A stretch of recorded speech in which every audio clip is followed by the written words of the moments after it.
آپ کے اسی مسجد کے قرب میں قبرستان، اور اس قبرستان میں ویسے تو اللہ کے کئی نیک بندے مدفون ہوں گے، لیکن آج جس شخصیت کا میں ذکر خیر کروں گا اور جن کا یہاں پر مزار ہونا ہمارے اس اجتماع کے منعقد ہونے کی ایک وجہ بنا، وہ کون ہے؟ وہ بریلی کے امام اعلیٰ حضرت امام احمد رضا خان کے خانوادے کے چشم و چراغ ہیں، نسل امام احمد رضا کے ایک شاہکار ہیں،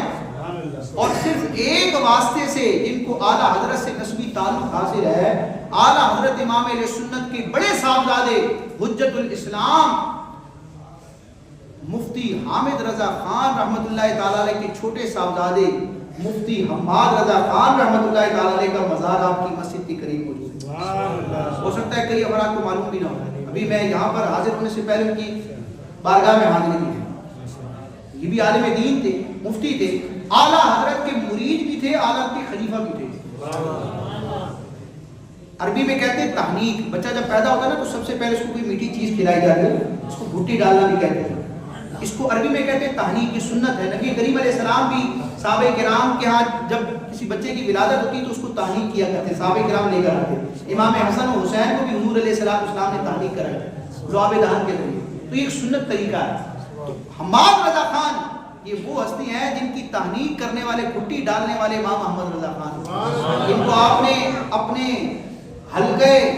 ارادت میں بھی لیا، اپنا مرید بھی بنایا اور اپنی خلافت بھی عطا فرمائی۔ اور پھر یہ ایک پورا ان کی سیرت کا پورا پس منظر ہے، ان کی سیرت پر علماء نے کچھ لکھا بھی ہے۔ تو پھر یہ کراچی تشریف لائے،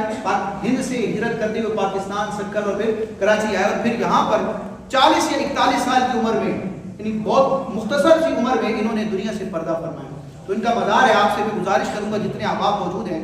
تو رات ہو چکی ہے، تو کل یا جب بھی آپ کے لیے ممکن ہو تو آپ معلوم کر لیں، یہ اسلامی بھائی موجود ہیں یہاں پر، ان سے معلوم کر لیں ایڈریس کیا ہے، بہت آسان ہے، روڈ کی طرف سے آپ آئیں گے تو ان کے مزار پر حاضری دیجیے، فاتحہ کیجیے، اور ان کے صدقے میں امام اہل سنت کے علمی اور روحانی فیضان کا رب کی بارگاہ میں سوال کیجیے۔ میں نے وہاں کچھ دعائیں کی ہیں، اللہ کے نیک بندوں کے دربار پر جب بندہ حاضر ہوتا ہے تو ان کے صدقے اور وسیلے سے رب کی بارگاہ میں دعا کی ہے۔ بعض لوگ یہ بھی غلط فہمی پھیلاتے ہیں کہ یہ اہل سنت والے مزاروں پر جاتے ہیں اور معذلن کو سجدے کرتے ہیں۔ ہم نے تو کوئی سجدہ نہیں کیا، ہم نے کوئی سجدہ، ہم نے جب دعا کی نا تو اللہ کا نام لیا، مانگا رب سے،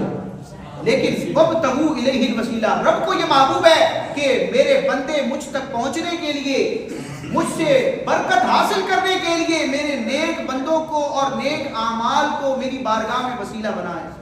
یا ایھا الذین آمنوا اتقوا اللہ، اے ایمان والو تقوی اختیار کرو۔ تقوی کا مطلب ہے نیک اعمال کرو، نیکیاں کرو۔ وابتغوا الیہ الوسیلہ، تقوی بھی اختیار کرو، نیک اعمال بھی کرو، نماز بھی پڑھو۔ وابتغوا الیہ الوسیلہ، اور میری بارگاہ تک پہنچنے کے لیے، میرا قرب پانے کے لیے وسیلہ اختیار کرو۔ یہاں وسیلہ عام ہے، نیک عمل ہو یا نیک فرد ہو۔ تو میں نے کچھ دعائیں کی، لیکن ان دعاؤں میں الحمدللہ ایک دعا یہ بھی تھی کہ اے اللہ، مولانا حماد رضا خان رحمۃ اللہ تعالی علیہ کے صدقے میں مجھے اعلیٰ حضرت امام اہل سنت کا علمی اور روحانی فیضان عطا۔ جب بزرگوں کا فیض ملے گا نا تو انشاءاللہ پھر سینہ کشادہ ہوگا، شرح صدر ہوگا، قرآن و حدیث کے انوار ہمارے دل میں جگمگائیں گے، اور انشاءاللہ ہمارا عقیدہ، عمل، ہماری روح، ہمارا جسم، ہماری دنیا، ہماری آخرت سب انشاءاللہ بہتر ہوتی چلی جائے گی۔